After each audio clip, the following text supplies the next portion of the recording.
सभी संस्कृत अनुरागियों का और संस्कृत से संबंधित जो भी छात्र हों या परीक्षार्थी हों, सभी का आपका हमारे चैनल एसकेटी इंट्रो डी पर स्वागत है।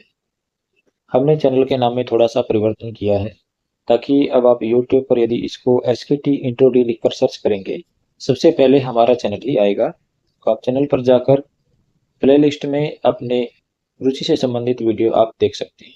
जिस भी टॉपिक पर आपको वीडियो देखना है या जिस भी टॉपिक को आपको कवर करना है, उससे संबंधित आप वीडियो हमारे यूट्यूब चैनल पर जाकर देख सकते हैं। एक ज्योतिष विषय को छोड़कर बाकी सभी टॉपिक्स पर हमने वीडियो बनाकर डाले हुए हैं और अब हम सबको रीमॉडिफाई करने की कोशिश कर रहे हैं ताकि उनमें जो कुछ कमी थी वो दूर हो जाए। तो आप जिस भी परीक्षा की तैयारी कर रहे हैं, चाहे आप एस्टेट की तैयारी कर रहे हैं या फिर कोई अन्य टेट हो या फिर आप नेट की तैयारी कर रहे हो या फिर आप दूसरा कोई एग्ज़ाम टीचर की टीचिंग रिलेटेड कोई एग्ज़ाम हो, जैसे टीजीटी हो गया, पीजीटी हो गया या असिस्टेंट प्रोफेसर हो गया, इनसे भी अलग यदि आप संस्कृत से रिलेटेड कोई भी कोर्स कर रहे हो, जैसे विशारद कर रहे हो, शास्त्री कर रहे हो, एमए कर रहे हो, आचार्य कर रहे हो, तो सभी में हमारे द्वारा जो ये कंटेंट उपलब्ध करवाया गया है वो सभी में हेल्पफुल रहेगा, बहुत लाभदायक रहेगा। आपकी नॉलेज भी बढ़ाने में सहायता करेगा और आपकी परीक्षाओं में भी अच्छा प्रदर्शन करने में सहायता करेगा। तो हमारे साथ जुड़ें और अपने फ्रेंड्स के साथ भी जो संस्कृत से संबंधित किसी भी प्रकार की तैयारी कर रहा है या वैसे भी जो संस्कृत से संबंधित नॉलेज प्राप्त करना चाहता है, उसे भी हमारे साथ जुड़ने के लिए इनवाइट करें और चैनल को ज़्यादा से ज़्यादा शेयर करें। सभी को नमस्कार। इससे पहले जो हमने देखा था वो एस्टेट का पेपर था लेवल 3 का 2022 का। आज हम देखेंगे एस्टेट का लेवल 2 का पेपर, यानी वो पीजीटी था एस्टेट, अब हम देखेंगे टीजीटी एस्टेट। चलिए बिना किसी देरी के शुरू करते हैं। हम डिस्क्रिप्शन में हमारे टेलीग्राम चैनल का लिंक भी दे देंगे, आप हमारे टेलीग्राम चैनल को भी ज्वाइन कर सकते हैं। ठीक है, अगर वीडियो पसंद आता है तो अपने फ्रेंड्स के साथ भी शेयर कर सकते हैं और यदि आप कोई सुझाव देना चाहते हैं तो वो भी कमेंट बॉक्स में आकर आप अपना कोई सुझाव दे सकते हैं। और एक का कमेंट आया था, वो कह रहे थे कि अदर स्टेट का भी पेपर सॉल्व करवा दें, तो आप टेलीग्राम चैनल पर जुड़कर वहाँ अलग से एक चैट बॉट बनाया हुआ है कमेंट के लिए, आप उसमें पेपर डाल दीजिए, हमको जैसे ही समय मिलेगा हम उसको सॉल्व करवा दें। चलिए शुरू करते हैं। सबसे पहले है द्वयोः रात्र्योः समाहारः, दो रात्रियों का समाहार। इसके लिए समस्त पद क्या होगा? तो इसके लिए समस्त पद होगा द्विरात्रम। क्या होगा? द्विरात्रम। ये इसका सही आंसर होगा ए ऑप्शन। आगे है संहिता कुत्र नित्या न भवन्ति, तो संधि कहाँ पर नित्य नहीं होती, यानी संधि को जरूरी कहाँ पर करना नहीं होता, यानी कहाँ पर हम संधि न भी करें तो काम चल जाएगा। तो कहाँ पर धातु उपसर्गयोः कार्य, यानी धातु और उपसर्ग में यहाँ पर जरूरी होती है, ये गलत है। वाक्य में विवक्षा होती है, वाक्य तो सा विवक्षाम अपेक्षते, वाक्य में वो विवक्षा पर आधारित है, करने वाला कर भी सकता है और न करना चाहे तो न भी करे, उसमें कोई समस्या नहीं होगी, ये सही है। यहाँ पर नित्य नहीं होती। समास में नित्य होती है और एक पद में नित्य होती, तो बाकी सब में संहिता नित्य होती है, यानी सभी में संधि करनी आवश्यक होती है, लेकिन वाक्य में संधि करना कोई आवश्यक नहीं है। वो जो लिखने वाला है या बोलने वाला है उसकी विवक्षा पर आधारित है, वो करना चाहे तो कर सकता है और न करना चाहे तो मत करे। वररुचि ही इति कस्य अपरम नाम, वररुचि एक इसका दूसरा नाम है, तो एक कात्यायन का दूसरा नाम है। ठीक है, त्रिमुनि माने गए हैं पाणिनि, पतंजलि और कात्यायन, तो कात्यायन को वररुचि भी कहते थे, व्याकरण के त्रिमुनि है ये। चलिए आगे चलते हैं। मक्षिकाणाम अभाव, मक्खियों का अभाव, ये अविभाव समास का उदाहरण है।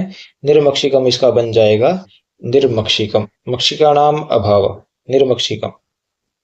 आगे है चतुर्वर्ग फल प्राप्ति, सुखादल्पधीयामपि, यानी चतुर्वर्ग फल प्राप्ति, सुखाद अल्पधीयामपि, यानी चार वर्ग के फल की प्राप्ति सुख से कम बुद्धि वालों को भी हो जाती है काव्य से।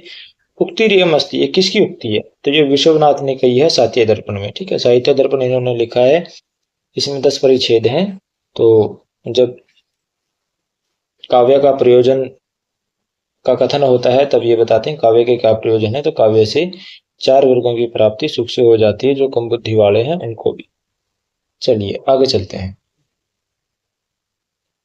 आगे है वेद पुरुषस्य विविध अवयवानाम वेदांगत्वेन वर्णने समुचित अस्ति। 6 वेदांग माने गए हैं, तो 6 वेदांगों का कौन से अवयव के रूप में वर्णन किया गया है ये हमें बताना है। तो छंद का किसके क्या? छंद पादव तो वेद से, छंद का पाद के रूप में यानी पैर के रूप में, ये गलत है, हाथ नहीं है छंद। निरुक्तम श्रोत्रम उच्यते, जो निरुक्त है उसको कान की संज्ञा दी है, तो ये भी गलत है। शिक्षा घराणम तो वेदस्य, शिक्षा को घराण कहा है, नाक कहा है, ये सही है। आगे हस्तो कल्पोथ पठ्यते, यानी हाथों को कल्प बोला गया है, तो ये भी गलत है। तो इसमें सही क्या है? ऑप्शन नंबर 3, शिक्षा को घराण बोला गया है वेद पुरुष का। आगे चलते हैं। काद्यो मावसाना स्पर्शा, यानी क से लेकर म तक जो वर्ण होते हैं वो स्पर्श संज्ञक होते हैं, उनको स्पर्श, उनकी स्पर्श संज्ञा होती है, तो स्पर्श वर्ण होते हैं। काद्यो मावसाना स्पर्शा। आगे चलते हैं। अस्मत् शब्दस्य चतुर्थ्याः रूपम नास्ति, अस्मत् शब्द का चतुर्थी का रूप नहीं है, तो कौन सा रूप नहीं है? इसमें मा दिया है, में दिया है, नव दिया है, न दिया है। तो द्वितीया में, चतुर्थी में और षष्ठी में दो दो रूप बनते हैं अस्मत् शब्द के। द्वितीया में बनता है मा, नव और क्या बनता है? नह बनता है। ठीक है, मा, नव और नह बनता है, लेकिन चतुर्थी और षष्ठी में माँ की जगह क्या हो जाता है? में हो जाता है, बाकी तो सब सेम रहता है। माँ में नव न बनता है, तो यहाँ चतुर्थी और षष्ठी में माँ नहीं होगा, में होगा। तो इसमें नास्ति पूछा, यानी जो नहीं है, तो माँ नहीं है, तो माँ एक इसका प्रथम जो विकल्प है ये इसका आंसर हो जाएगा। माँ चतुर्थी का रूप नहीं है। आगे है पतत प्लस अंजलि पतंजलि, ये किस संधि का उदाहरण है? तो ये स्कंदवादी गण का उदाहरण है। स्कंदु आदि जो शब्द आते हैं जिसमें, तो स्कंदवादी से पररूपम वाच्यम, तो पररूप संधि का उदाहरण है, तो क्या होगा? पररूप। इसका आंसर नंबर 3 होगा। आगे है कुंठितः अस्मिन् पदे संधि विधायकम सूत्रम वर्तते, इस पद में संधि विधायक सूत्र कौन सा है? तो इस सूत्र में यदि हम इसकी संधि करें कुम प्लस ठित, तब कौन सा हो जाएगा? तब हो जाएगा अनुस्वार से यही परसवर्ण, ये लग जाएगा। ठीक है, अनुस्वार का क्या हो जाता है? यही प्रत्यार परे हो तो उसका परसवर्ण हो जाता है, तो ठा का 5वां वर्ण हो जाएगा, क्या बनेगा? न। ठीक है, न हलंत, तो कुंठित बनेगा। और यदि आप इसका संधि विच्छेद कर रहे हैं ऐसे कुन प्लस ठित करें, तब क्या होगा? तब इसमें नश्चा पदांत से जली सूत्र भी लग जाएगा। कौन सा? नश्चा पदांत से जली। ये सूत्र क्या कहता है कि न और म जो पद के अंत में न हो और झल प्रत्याहार परे हो, तो उनको क्या हो जाए? उनको अनुस्वार हो जाए, तो ये अनुस्वार करेगा, तो ये कुम बना देगा, कुन। तो आप यदि ऐसा संधि विच्छेद करते हैं तो दोनों लग जाएंगे, अगर आप ये संधि विच्छेद करते हैं तो ये ऊपर वाला ही लगेगा। और यदि यहाँ पर ये पूछा गया कुंठित में संधि विधायक सूत्र कौन सा है, तो यहाँ एक बताना है, तो सबसे बाद में ये लगता है जो पूरी तरह से इसको सिद्ध करता है, तो क्या होगा? अनुस्वारस्य यही परसवर्ण। आगे चलते हैं। आगे क्या कहता है? पताका प्रक्रिय भेदात द्विधा भवति, पताका और प्रक्रिय के भेद से 2 प्रकार क्या होता है? प्रासंगिक इतिवृत्त जो होता है वो पताका और प्रक्रिय के भेद से 2 प्रकार का होता है।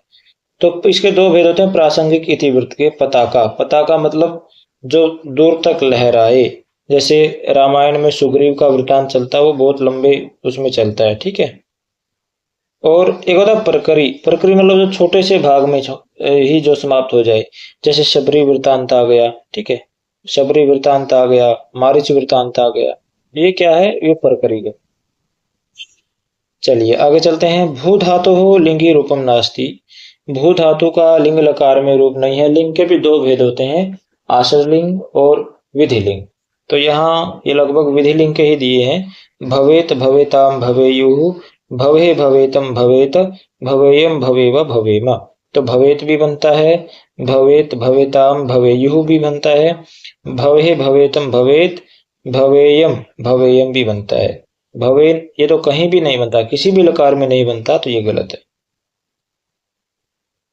चलिए आगे चलते हैं। शुश्रूषस्व गुरून् कुरु प्रिय सखी व्रतम सपत्नी जिनी इत्यस्याम पंक्तो किम छंद। इसमें कौन सा छंद है? तो जब ये अभिज्ञान शाकुंतलम से लिया गया है, कालिदास द्वारा जो रचित है, ये जब शाकुंतला को विदा करते हैं महर्षि कणव, तो वो उनको उपदेश देते हैं। ये चौथा जो अंक है उसमें आता है। चार मुख्य इसमें श्लोक आते हैं जो प्रसिद्ध श्लोक हैं। तो चार श्लोकों में सब में शार्दुल विक्रीडित छंद है। ठीक है, ये ध्यान रखें। चलिए आगे चलते हैं। सर्गश्च प्रतिसर्गश्च वंशो मन्वंतराणि च वंशानुचरितम चैव पुराणानि पंच लक्षणम। तो ये पुराण के 5 लक्षण बताए हैं, तो ये पुराण के लक्षण है। ठीक है, चलिए आगे चलते हैं। अहर्गण अस्य शब्दस्य सिद्धि भवति। तो अहर्गण जो है, इसकी शब्द की सिद्धि किससे होती है? तो इसमें जो अतुर और उपलत यानी पहले आप्लुत आकार हो, बाद में भी आप्लुत आकार हो, तो इसकी जो हम इसका संधि विच्छेद करें तो क्या बनेगा? अहन प्लस गण, ये इसका संधि विच्छेद बनेगा। बाद में तो आकार नहीं है, ये नहीं लगा। ढ लोपे पूर्व से दीर्घोण दीर्घ करता है जहां ढ और रा का लोप हुआ हो, ये भी नहीं लगेगा। रो असुपी, तो क्या हो जाए? रू हो जाए किसका? असुपी, यानी शुभ प्रत्याहार परे ना हो। यानी जब कोई शुभ प्रत्याहार परे ना हो तो ना का रू हो जाता है, तो ना को रू हो जाएगा। रू में हलन तित्संज्ञक हो जाएगा, अकेला र बच जाएगा, तो अहर गणा बनेगा। ये सूत्र लगेगा, रोसूपी सूत्र लगेगा। ठीक है, बाकी नहीं लगेंगे। रसाभ्याम नो न समान पदे, यानी ना को ना कर देता है, ये भी नहीं लगेगा, तो ये रोसूपी सूत्र लगेगा। ये इसका सही विकल्प होगा। आगे क्या कहता है? द्रुत विलंबित छंदसी प्रतिचरणम कति वर्णा भवंती। तो द्रुत विलंबित जो छंद है उसमें प्रत्येक चरण में कितने वर्ण होते हैं, ये बताना है। तो द्रुत विलंबित माह नभौ भरौ, तो नभौ एक नगण होगा, माह नभौ एक भगण होगा, न माह नभौ भरौ फिर भगण होगा, फिर भगण और फिर रगण होगा। ठीक है, ये 4 गण होते हैं, तो प्रत्येक गण में 3 अक्षर होते हैं। 3 चौका 12, ठीक है, 12 अक्षर हो गए, तो 12 वर्ण हो गए प्रत्येक चरण में। 4 चरण होते हैं 48, लेकिन इसमें प्रति चरण पूछा तो 12 ही अक्षर होंगे, 12। ठीक है, चलिए आगे चलते हैं। माता भूमि पुत्रो हम पृथिव्या, इयम पंक्ति रुद्रता। ये मैं माता भूमि है, मैं इसका पुत्र हूँ। तो अथर्ववेद के पृथ्वी सूक्त से लिया गया है, तो वो कौन सा है? 12वें का पहला है अथर्ववेद का, ये आपको सभी को पता ही है। चलिए आगे चलते हैं। सखी शब्दस्य एकवचने षष्ठी एकवचने किम रूपम स्यात्। सखी शब्द का षष्ठी एकवचन में क्या रूप होएगा? तो इसमें देखिए, सखे नहीं बनेगा, सख्या, सखाया, ये सब कोई नहीं बनेगा। इसमें सख्यु बनेगा। पंचमी और षष्ठी एकवचन में सख्यु बनता है, तो इसका सही उत्तर होगा, सही विकल्प। शब्द रूप आप इसको देख लीजिए पूरे को।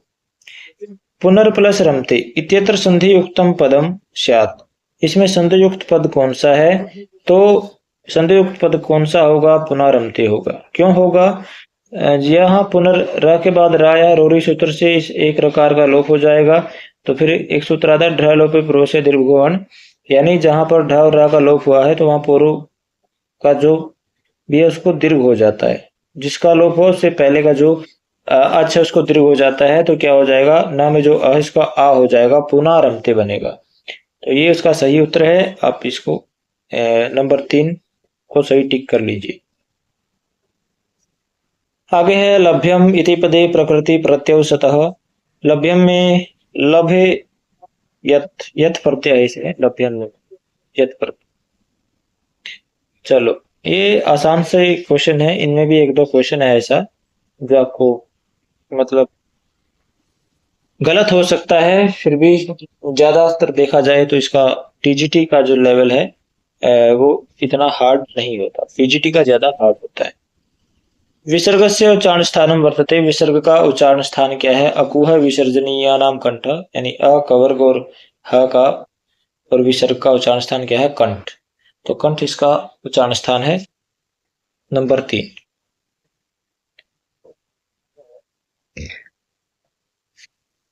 सह युक्ते अप्रधाने इति सूत्रेण तृतीया विभक्ति ही भवति, यानी ये सूत्र है, इस सूत्र से तृतीय विभक्ति किस में होती है ये बताना है। तो सह इति पदे सह शब्द में होगी? नहीं। अप्रधाने अप्रधान में होगी? हाँ जी, अप्रधान में होती है।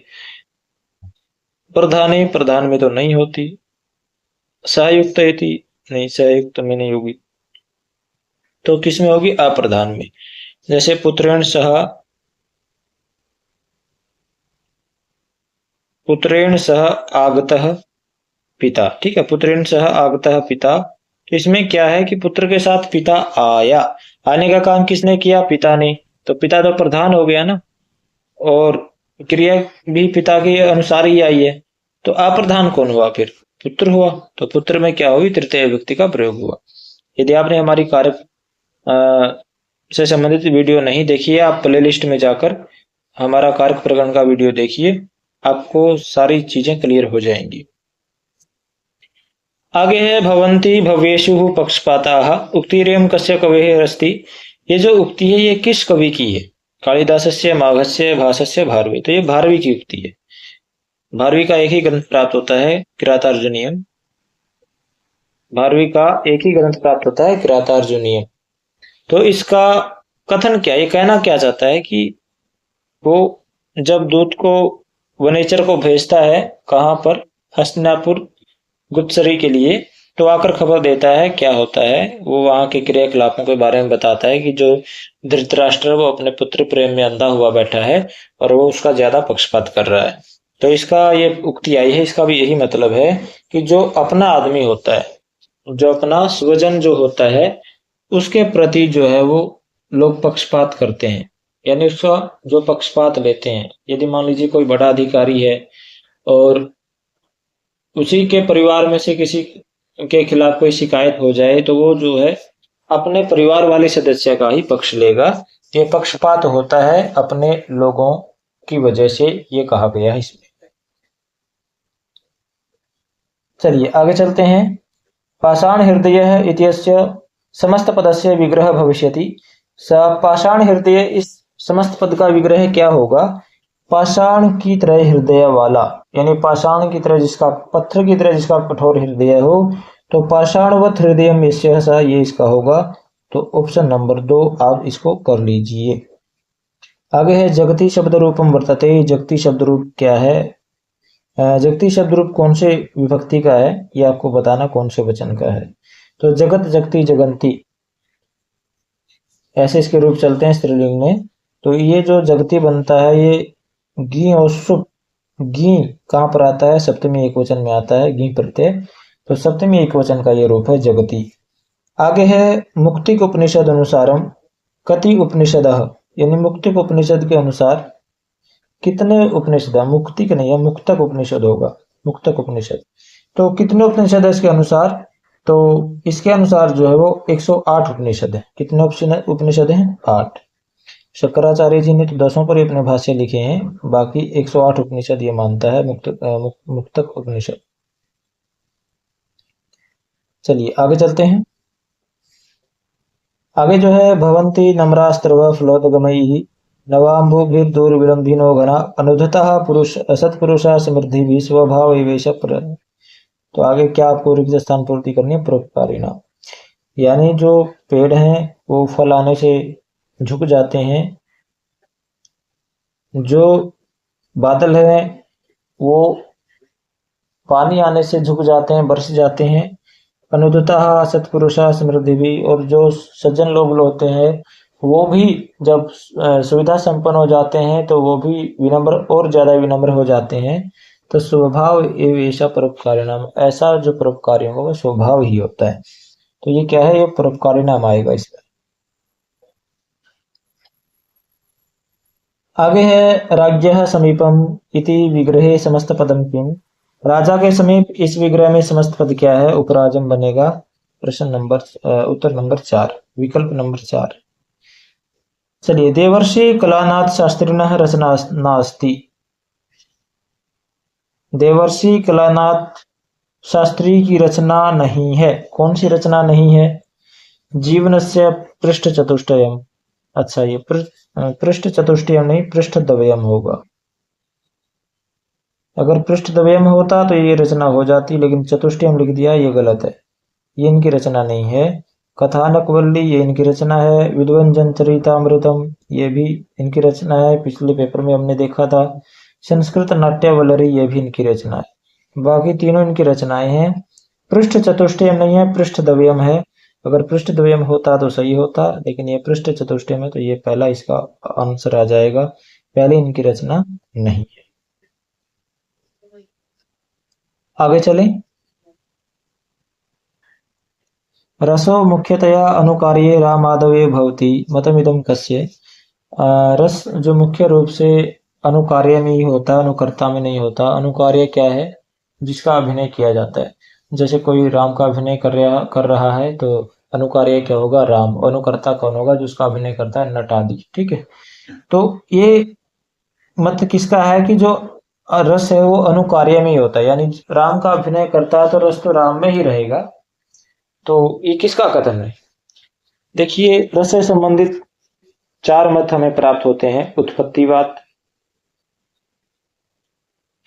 अनुमितिवाद, भुक्तिवाद और अभिव्यक्तिवाद। ये चार हमें मत प्राप्त होते हैं। उत्पत्तिवाद किसका? भट्ट लोलट का। तो इसी में ये भट्ट लोलट जी कहते हैं कि भाई जो रस है वो अनुकार्य में ही रहता है, अनुकर्ता में रस नहीं आता। ठीक है, अनुकर्ता में तो जो है वो लोग उसकी उत्पत्ति मान लेते हैं, लेकिन रस रहता कहाँ पर है? अनुकार्य में रहता है। तो ये उत्पत्तिवाद का सिद्धांत है भट्ट लोलट का। शंकुकाचार्य का जो वो अनुमितिवाद का है, ये कहते हैं कि जो दर्शक हैं वो अनुमान लगाते हैं कि भी हाँ ये राम है, तो इसलिए उसमें रस आ जाता है। अनुमान के द्वारा रस का ज्ञान किया जाता है, ये गलत है। तो मतलब अनुमान से लगाया जाता है रस का कि ये इसमें नट में रस है, राम का अभिनय कर रहा तो यही राम है। भट्टनायक का भुक्तिवाद ये कहते हैं कि रस को भोगा जाता है, वो अपने मतलब आंतरिक तरीके से किसी भी प्रकार से जो दर्शक हैं और उसका भोग करते हैं, भुक्तिवाद ये कहलाता है। अभिनव गुप्त का अभिव्यक्तिवाद, यानी रस को व्यक्त किया जाता है, अभिव्यक्त किया जाता है। तो ये चार मत जो है इनके प्राप्त होते हैं। जो रस का सूत्र है भरतमुनि का नाट्यशास्त्र में, विभाव अनुभाव व्यभिचारी संयोगात रस निष्पत्ति, तो इस पर ये चार मत प्राप्त होते हैं। चलिए आगे चलते हैं। आगे है लिह प्लस तुमुन योगेन पदम स्यात्, यानी लिह धातु और जब तुमुन प्रत्यय को हम मिलाएंगे तो क्या रूप बनेगा? लेढुम बनेगा। क्या बनेगा? लेढुम। आगे चलते हैं। सभी नदियों को नमस्कार करता हूँ। वाक्य से समुचितः संस्कृत अनुवाद अस्ति, इसका समुचित संस्कृत अनुवाद है। क्या अनुवाद है? सर्वाभ्य नदीभ्य नमः, सभी नदियों को नमस्कार। ठीक है जी, ये चतुर्थी आ जाती है नमा के योग में, ये सही है। सर्वाहा नदी ही नमस्करोमि, सभी नदियों को नमस्कार, ये भी सही है जी। सर्वाहा नद्यः नमामि, नद्यः नहीं बनता तो ये गलत है। सर्वाम नदीम नमामि, सर्वाम नदीम भी नहीं बनेगा, ये भी गलत है। ये दोनों सही हैं। अगर इन दोनों में से भी एक बताना है तो किसको लगाओगे? दूसरे को लगाओगे। क्यों लगाओगे ये भी सुन लीजिए। आपने पढ़ा होगा उपपद विभक्ति ही कारक विभक्ति बलीयसी, यानी जहां पर उपपद विभक्ति और कारक विभक्ति दोनों दे रखी हो वहां पर कारक विभक्ति बलवान होती है। तो इसमें जो कारक विभक्ति क्या है? नमस्करोमि वाली है। उपपद विभक्ति क्या है? नमा वाली है। अगर इन दोनों में से भी छांटना पड़ जाए तो आएगा नंबर 2। ठीक है, सर्वाहा नदी ही नमस्करोमि, सभी नदियों को नमस्कार करता हूँ। चलिए आगे चलते हैं। शेमुषी इत्यस्य समुचितो अर्थो अस्ति, शेमुषी इसका सही अर्थ क्या है? तो पिछले पेपर में हमने देखा था शे का मतलब क्या है? मोह। ठीक है, मुष मतलब क्या आता है? चुराना। जो मोह को चुरा ले, मोह को हर ले, वो कौन होती है? बुद्धि। तो शेमुषी का मतलब क्या होगा? बुद्धि। ठीक है, ये अभी आप ध्यान रखिएगा। आगे चलते हैं। छिद धातु कत प्रत्यय सति किम रूपम स्यात्, यानी छिद धातु के साथ जब हम कत प्रत्यय लगाएंगे तो क्या रूप बन जाएगा, तो छिन्न बनेगा। तय का भी ना हो जाएगा और तय का भी ना हो जाएगा, छिन्न बनेगा। सूत्र अभी मुझे याद नहीं आ रहा है, लेकिन दोनों को ना हो जाता है। कस्य व्यवधाने सति नकारस्य नकारो न भवति, किसका व्यवधान होने पर नकार का नकार नहीं होता। किसका व्यवधान होने पर नहीं होता, ये देखिए एक सूत्र आता है अट कुपवांगनुम ववायपि, अट उ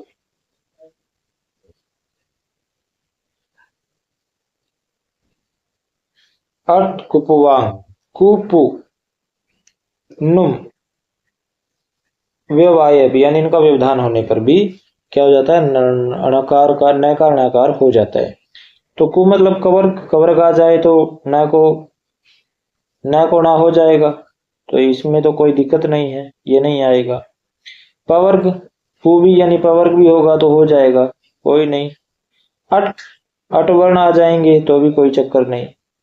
चवर्ग आ जाएगा बीच में, न का नकार नहीं होगा, यानी चवर्ग के वर्ण का यदि बीच में व्यवधान हो जाए तो न का न नहीं होगा। इसका ये नंबर 3 आंसर आएगा। चलिए आगे है क्षीण क्षीणोपि शशि भूयो भूयो अभिवर्धते सत्यम विरम प्रसीद सुंदरी यौवनम अनिवर्तियातम पुनः। अनिवर्तियातम तो क्या कि बार बार जो घटता हुआ शशि चंद्रमा भी बार बार वो बढ़ जाता है, ये बात सत्य है। इसलिए लेकिन सुंदरी तुम रुक जाओ, ये जो यौवन है जवानी है ये चला गया तो ये दोबारा नहीं आ जाएगा, इसलिए इस पर अभिमान मत करो। तो ये क्या है, यहाँ पर अलंकार पूछ रखा है, कौन सा, आक्षेप नहीं है, अपनुति प्रकृतम या निषिद्ध अन्य साध्य सातो बनोते नहीं, प्रकृत का निषेध नहीं किया है तो ये भी नहीं है। व्यतिरेक व्यतिरेक अलंकार होता है उपमानात् यद अन्यस्य व्यतिरेक स एव स। हाँ, उपमान से जिस किसी अन्य का व्यतिरेक हो जाए तो वो व्यतिरेक अलंकार होता है। उपमान यानी प्रकृत, प्राकृत, प्राकृत से यदि अप्राकृत, प्रकृति से अप्राकृत, प्राकृत से अप्राकृत का अधिकता हो जाए, ત્યાં प्राकृत क्या है, शशि चंद्रमा, चंद्रमा से भी बढ़ाकर क्या कर दिया, यौवन जवानी, अप्राकृत, इसकी अप्राकृत को ज्यादा बढ़ा चढ़ाकर कह दिया, तो ये जो है अतिशोक्ति अलंकार नहीं है, यानी प्राकृत से किसी और की अधिकता का वर्णन यहाँ पर कर दिया, तो ये क्या है, ये व्यतिरेक अलंकार है, ये सही है, विरोधा अलंकार नहीं होगा, विरोध तो यहाँ कोई है ही नहीं, तो व्यतिरेक अलंकार होगा यहाँ पर, ये आप देख लीजिए, विकल्प नंबर 3 इसका सही हो जाएगा। आगे क्या कहता है, सेव धातु हो लंग लकारे प्रथम पुरुष एक वचन, लंग लकार की पहचान क्या है, आगे आ जाएगा, सेव धातु है ही, ठीक है, पीछे त लगता है तो असेवता बन जाएगा। ये ध्यान रखिएगा कि प्रश्न पद में ता हलंत हो जाता है, आत्मनेय पद में क्या हो जाता है, ता पूरा रहता है। अब ये आत्मनेय पद की धातु है सेव, इसलिए यहाँ पर ता पूरा रहेगा, असेवता बनेगा। कौन से विकल्प में है, विकल्प नंबर 4 में, तो ये भी आप देख लीजिएगा। आगे चलते हैं। आगे है ग्रह धातु हो कत प्रत्यय सति किम रूपम स्यात्, जब ग्रह धातु में, ग्रहण करने धातु में कत प्रत्यय लगाएंगे तो क्या रूप बन जाएगा, ये आपको बताना है। तो ग्रह धातु में जब कत प्रत्यय लगेगा तो इग यण संप्रसारणम से संप्रसारण हो जाएगा, र का री हो जाएगा, गृहीतम बनेगा। तो पहला ये इसका ऑप्शन सही है, आप इसको टिक कर लीजिएगा। आगे है वारी शब्द से रूपेशु असंगतम विकल्पम चिनुत, वारी शब्द के रूपों में गलत विकल्प चुनिए। वारी शब्द के रूप पीजीटी का पेपर में भी दिया था, इसमें भी दिया है, तो क्या करें, द्वितीय द्विवचन, द्वितीय द्विवचन में वारी चलाएंगे तो वारिणी, ये गलत बनाया है, क्या बनेगा?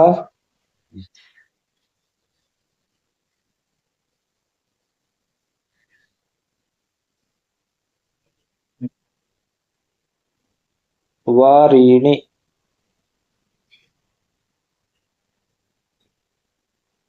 हाँ, इसमें क्या होगा, इसमें र में दीर्घ इकार आएगी। ठीक है, वारिणी। ये भी गलत है पहला। दूसरा, प्रथमा बहुवचन बहुवचन में गलत है। इसमें री छोटी की मात्रा आएगी, वारिणी बनेगा, तो ये भी गलत है। आगे है सप्तमी एक वचन, सप्तमी एक वचन में ई की मात्रा आएगी लास्ट में, वारिणी बनेगा, ये भी गलत है। षष्ठी एक वचन में वारिणः बना है, ये सही है। षष्ठी और पंचमी एक वचन में वारिणः बनता है, तो 4 नंबर इसका सही हो जाएगा। आगे है उदिते कमलम विकसति। अब इसमें सप्तमी है तो विशेष्य है ये। विशेषण है, विशेषण में सप्तमी है तो विशेष्य में भी सप्तमी होगी। तो सवित्री शब्द दिया है, सवित्री।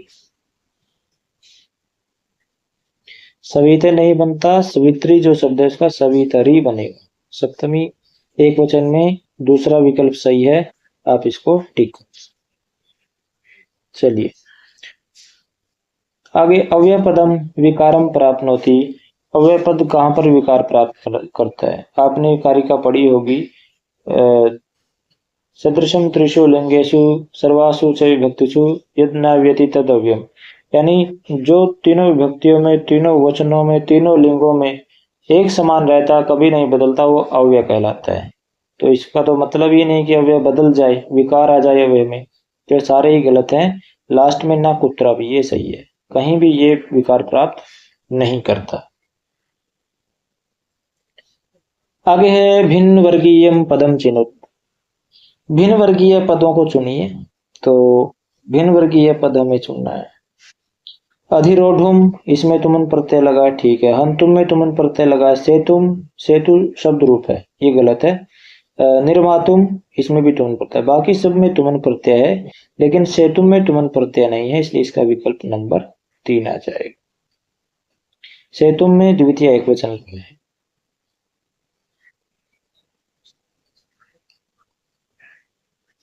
आगे है 10 कुमार चरितेन संबद्धम नास्ति। 10 कुमार चरित से संबंधित नहीं है। 10 कुमार चरित किसका है? दंडी जी का है। तो 10 कुमार चरित में कौन से पात्र आए हैं? राजवाहन आया है, विश्रुत भी आया है, सोमदत्त भी आया है। कुसुमोद्भव ये नहीं आया, कुसुमोद्भव चरित इसमें नहीं है, ये गलत है। तो ये से संबंधित नहीं है 10 कुमार चरित से। चलिए आगे चलते हैं। न कांतम अपि निर्भूषम विभाति वनिताननम। ये अलंकार के संबंध में उक्ति दी हुई है कि न कांतम अपि निर्भूषम विभाति वनिताननम। वनिता मतलब स्त्री का जो मुख है वो कांतम अपि, यदि सुंदर भी है तब भी निर्भूषम बिना आभूषण के न विभाति, सुंदर नहीं लगता।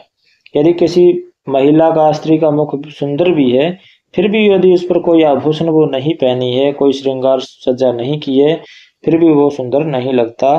तो ये किसकी उक्ति है? ये भामह की उक्ति है। किसकी उक्ति है ये? भामह, भामह आचार्य।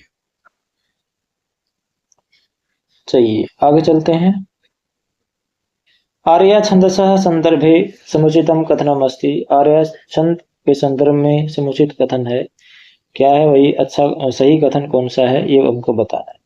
प्रथमे चरणे 14 मात्रा भवन्ति। नहीं, पहले चरण में 14 मात्राएं होती हैं, गलत है। 4 चरण होते हैं, पहला, दूसरा, तीसरा, चौथा। पहले चरण में तो 12 मात्राएं होती हैं, तीसरे में भी 12 मात्राएं होती हैं।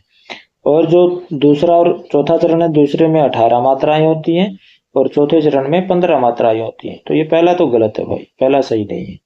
तृतीय चरणे 18 मात्रा भवन्ति। तीसरे चरण में जो 18 मात्राएं होती है, नहीं, तीसरे में तो 12 होती हैं, ये भी गलत है। चतुर्थे चरणे 15 मात्रा भवन्ति। चौथे चरण में 15 मात्राएं होती है, हाँ ये सही है। प्रश्न विकल्प नंबर 3। द्वितीय चतुर्थे च मात्राणाम गणना समाना भवति। दूसरे में और चौथे में मात्राओं की गणना समान होती है, नहीं, दूसरे में 18 होती है, चौथे में 15 होती है। समान कहाँ से हो गई? तो समान भी नहीं होगी। तो इसका आएगा विकल्प नंबर 3, यानी जो चौथा चरण है इसमें मात्राओं की संख्या 15 होती है। तो ये इसका सही विकल्प आ जाएगा। आगे है कालक्रमानुसारम एतेषु कः सर्वप्रथमम् आसीत्। तो कालक्रम के अनुसार यानी सबसे पहले पैदा कौन हुआ था, तो भट्ट मथुरानाथ शास्त्री पैदा हुए थे इन सब में, ये बाद के हैं। तो विकल्प नंबर 1। आगे है आरुणि श्वेत केतु संवाद कस्याम उपनिषदि वर्तते। आरुणि और श्वेत केतु संवाद जो वो किस उपनिषद में है, तो ये आपको पता ही होगा, ये छांदोग्य उपनिषद में है, सामवेद का है। चलिए आगे चलते हैं। संस्कृत साहित्य विदूषक रहितम नाटकम वर्तते। संस्कृत साहित्य में विदूषक रहित नाटक है। आपको पता ही है कि विदूषक रहित नाटक किसके हैं, भवभूति जी के हैं। भवभूति जी के किसके हैं, भवभूति। भवभूति के नाटक कौन से हैं, 3 रचनाएं हैं भवभूति की, उत्तरांचरितम, महावीर चरितम, मालती माधव। तो इसमें मालती माधव दिया है, तो ये इसका सही आंसर हो जाएगा। अच्छा और भी देख लेते हैं। अभिज्ञान शाकुंतलम में विदूषक है, कौन सा है, मांडव्य। और मालविका अग्निमित्र में विदूषक है। मुद्रा राक्षस विशाखादत्त का है, इसमें विदूषक नहीं है, ये चाणक्य चंद्रगुप्त इसमें नायक हैं, तो इसमें भी विदूषक नहीं है, तो इसका पहला भी आ सकता है। इसका पहला और दूसरा दोनों ही आ सकते हैं, क्योंकि दोनों में ही विदूषक का अभाव है। तो आप देख लीजिएगा कौन सा है। विभाग ने दोनों ही गलत विकल्प दिए हैं, क्योंकि दोनों में विदूषक नहीं है। मुद्रा राक्षस में भी नहीं है, मालती माधव में भी नहीं है, तो इसके दोनों ही उत्तर आएंगे। किसी ने कोई टिक किया हो वो सही हो जाएगा। ऐसु सार्वधातुक प्रत्यय वर्त, इनमें सार्वधातुक प्रत्यय कौन सा है। क्षत्रिय सानस जो प्रत्यय है वो सार्वधातुक प्रत्यय माने जाते हैं, तो इसमें क्षत्रिय तो दिया नहीं, सानस प्रत्यय दिया, तो ये सार्वधातुक प्रत्यय। आगे चलते हैं। आस धातु हो सानसी पुंसी रूपम स्यात्। आस धातु का, आस धातु से जब सानस प्रत्यय लगाएंगे और पुल्लिंग में रूप चलाएंगे तो क्या रूप बनेगा, आसीन बनेगा। क्या बनेगा, आसीन, बैठा हुआ आदमी। आगे चलते हैं। वृक भीति इत्यत्र कः समासः। वृक भीति, भीतरार्थनम भय हेतु जिससे डरा जाए पंचमी होता है, तो पंचमी तत्पुरुष समास। ठीक, पंचमी तत्पुरुष समास, जिससे डरा जाए। भेड़िए से डरा जा रहा है, चाहे एक भेड़िया हो, 2 भेड़िया हो, ज्यादा भेड़िया हो, तो पंचमी तत्पुरुष समास।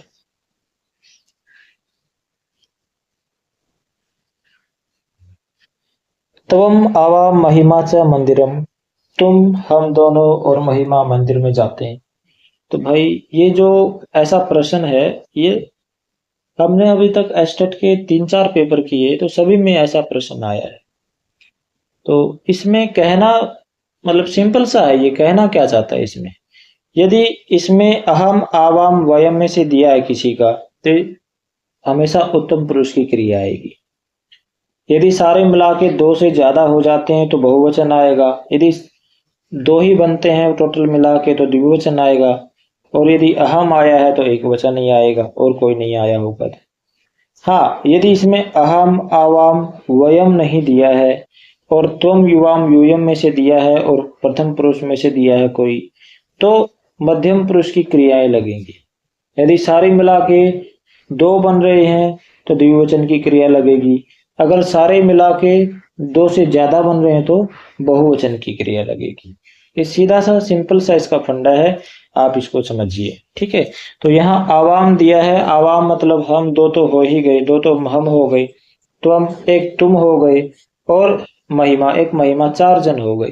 तो 4 जन मतलब बहुवचन में, तो बहुवचन आएगा उत्तम पुरुष का। उत्तम पुरुष का बहुवचन में क्या बनता है, ये आप देखो, गच्छेमा बनता है। क्या बनता है, गच्छेमा।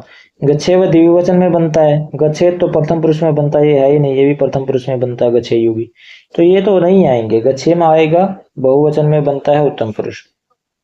चलिए आगे चलते हैं।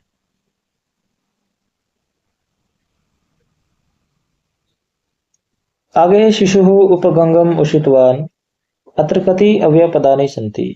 जो बच्चा है वो गंगा के समीप सो गया।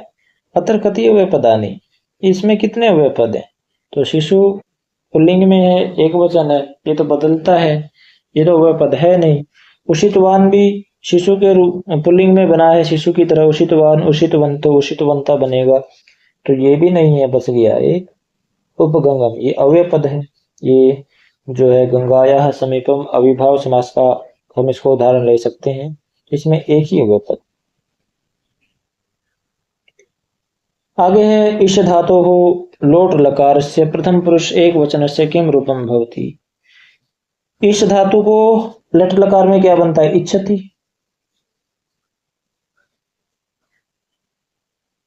क्या बनता है? इच्छति बनता है, इच्छति बनता है। तो लोट लकार में क्या हो जाता है? एरु, एरु सूत्र आता है ना, ई को ऊ हो जाता है, तो ई को ऊ हो जाएगा, इच्छतु बन जाएगा, बस बात खत्म, इच्छतु। चलिए आगे चलते हैं।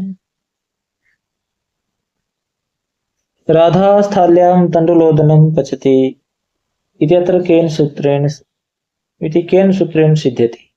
राधा जो थाली में भात पकाती है, ये किस सूत्र से सिद्ध होता है? सप्तमाधिकरण, यानी अधिकरण में सप्तमी होती है, स्थाल्याम, ठीक है, ये हो सकता है। आगे यस्य च भावेन भाव लक्षणम, जहां एक क्रिया चल रही हो, कोई दूसरी क्रिया हो जाए, तो यहाँ तो दूसरी क्रिया कोई हो नहीं रही है, तो ये तो आएगा नहीं, ये तो गलत है। षष्ठी च अनादरे, जहाँ किसी का अनादर वहां षष्ठी हो जाती है, सप्तमी हो जाती है, ये भी गलत है, यहाँ तो अनादर हुआ नहीं किसी का। भुआ प्रभुआ, जहां से कोई चीज प्रकट होती दिखाई दे, तो यहाँ से कोई चीज प्रकट होती दिखाई नहीं दे रही है, तो इसका मतलब ये पहला ही आएगा, सप्तम अधिकरण। चलिए आगे चलते हैं। गिस प्रत्यांत शब्द अस्ति, गिस प्रत्यांत शब्द कौन सा है जिसमें गिस प्रत्यय लगा हो? हसंती में गिस प्रत्यय लगा है, ये गलत है। मालिनी में मालिन शब्द से गिस प्रत्यय लगा है, मालिनी बना, ये भी गलत है। किशोरी में भी गिस प्रत्यय लगा है, वैसी प्रथमे से, तो नर्तकी बच गया, इसमें गिस प्रत्यय लगा है, नर्तक से नर्तकी बनाए गिस प्रत्यय लगकर, ये 4 नंबर सही है। चलिए आगे चलते हैं।